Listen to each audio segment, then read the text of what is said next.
Even before Tuesday morning and the shutdown of their only power station, Gaza's 2 million people were dealing with an acute shortage of electricity. The maximum capacity was a little more than a third of the 500 megawatt demand, and now the shortfall has got worse. Stopping the fuel supply means losing the 63 megawatts that the Gaza power station produces, which means losing a third of the power we have. The previous timetable was 6 hours on and 10 hours off. Now we can provide 3 to 4 hours only. Israel stopped delivery of the diesel fuel to generate the electricity last week as part of its latest round of tensions with Hamas, Gaza's ruling faction. Hamas has resumed its tactic of launching balloons carrying incendiary and explosive materials into Israeli territory. There have also been what it calls night disturbances along the border fence and rocket launches into Israel. Israel has carried out nightly airstrikes, as well as barring all but humanitarian cargo, closing off the sea to fishing vessels and stopping fuel deliveries.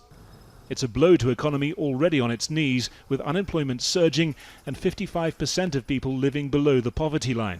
Gaza's oldest ice creamery was already restricted by the power shortages to using just one of its 7 production lines. Now its owner says it's time to shut up shop. I'll send my workers home and shut down the factory. 4 hours aren't enough because you need 2 hours at least to cool the machines before starting the production process. It also means that the distributors will stop buying my products because they don't have enough electricity to store the ice cream. The power shortage brings with it an environmental cost too, affecting water supplies, desalination plants and treatment of wastewater.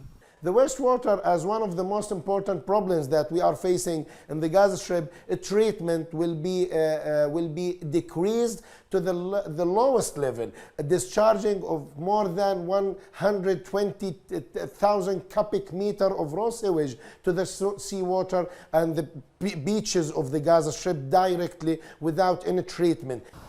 That's the equivalent of 50 Olympic-sized pools every day, at a time of year when Gaza's residents look to the seaside as a place to relax and cool off.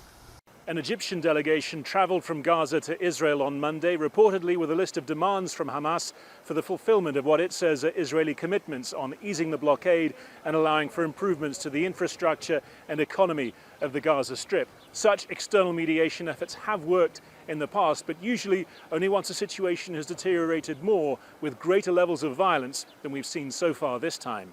Harry Fawcett, Al Jazeera, West Jerusalem.